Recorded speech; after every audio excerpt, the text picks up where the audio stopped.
ಬಾಬಾ ಸಾಹೇಬ್ ಅಂಬೇಡ್ಕರ್ ಅವರು ದೇಶಕ್ಕೆ ಕೊಟ್ಟ ಸಂವಿಧಾನ ಭದ್ರ ಬುನಾದಿಯಾಗಿದೆ. ಸಾಮಾಜಿಕ ಕಳವಳಿ ವ್ಯಕ್ತಪಡಿಸಿ ಸಂವಿಧಾನ ರಚನೆ ಮಾಡಿ ಭಾರತ ದೇಶದಲ್ಲಿ ಸಮಾನತೆಯ ಬಗ್ಗೆ ಹೆಚ್ಚಿನ ತಿಳುವಳಿಕೆ ನೀಡಿದ್ದಾರೆ ಎಂದು ಮಾಜಿ ಸಿಎಂ ಸಂಸದ ಜಗದೀಶ್ ಶೆಟ್ಟರ್ ಸೋಮವಾರ ಬೆಳಗಾವಿಯಲ್ಲಿ ಸುದ್ದಿಗಾರರೊಂದಿಗೆ ಮಾತನಾಡಿದರು.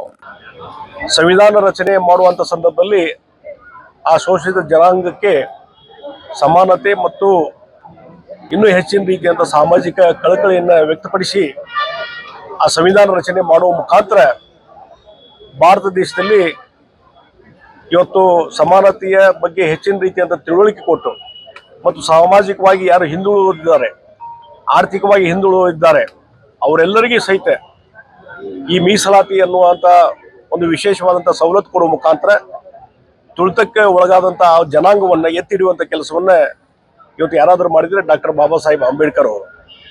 ಹೀಗಾಗಿ ಆ ಸಂವಿಧಾನ ಎಷ್ಟು ಪವರ್ಫುಲ್ ಇದೆ ಅಂತಂದರೆ ಇಡೀ ಜಗತ್ತಿಗೆ ಎಲ್ಲ ದೇಶಗಳಿಗೆ ಒಂದು ಮಾದರಿಯಾದಂಥ ಸಂವಿಧಾನ.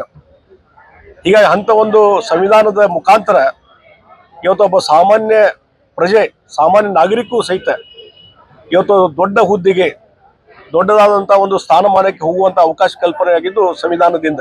ಆ ಶಕ್ತಿ ಅದಕ್ಕಿದೆ. ಇವತ್ತು ರೈಲ್ವೆ ಸ್ಟೇಷನ್ದಲ್ಲಿ ಚಹಾ ಮಾಡುವಂಥ ಒಬ್ಬ ಸಾಮಾನ್ಯ ವ್ಯಕ್ತಿ, ಹಿಂದುಳಿದ ವರ್ಗದ ವ್ಯಕ್ತಿ ಆತ ಈ ದೇಶದ ಪ್ರಧಾನಮಂತ್ರಿ ಆಗ್ತಂದ್ರೆ ಅದಕ್ಕೆ ಮೂಲ ಕಾರಣ ನಮ್ಮ ಬಲಾಢ್ಯವಾದಂಥ ಗಟ್ಟಿಯಾದಂಥ ಸಂವಿಧಾನ ಅನ್ನುವಂಥದ್ದನ್ನ. ದೇಶದಲ್ಲಿ ಆರ್ಥಿಕವಾಗಿ ಹಿಂದುಳಿದ ಜನರಿಗೆ ಮೀಸಲಾತಿ ಕೊಡುವುದರ ಮೂಲಕ ಸಂವಿಧಾನದಿಂದ ಮಾತ್ರ ಸಾಧ್ಯವಾಯಿತು. ಸಾಮಾನ್ಯ ವರ್ಗದ ಚಹಾ ಮಾರುವ ವ್ಯಕ್ತಿ ದೇಶದ ಪ್ರಧಾನಿಯಾಗ್ತಾರೆ ಎಂದರೆ ಡಾಕ್ಟರ್ ಬಾಬಾ ಸಾಹೇಬ್ ಅಂಬೇಡ್ಕರ್ ಅವರ ಸಂವಿಧಾನವೇ ಕಾರಣ ಎಂದರು. ಸಂಕಲ್ಪ ಶಿಂದೆ, ಕೆಎಂಎಂ ಕನ್ನಡ ನ್ಯೂಸ್, ಬೆಳಗಾವಿ.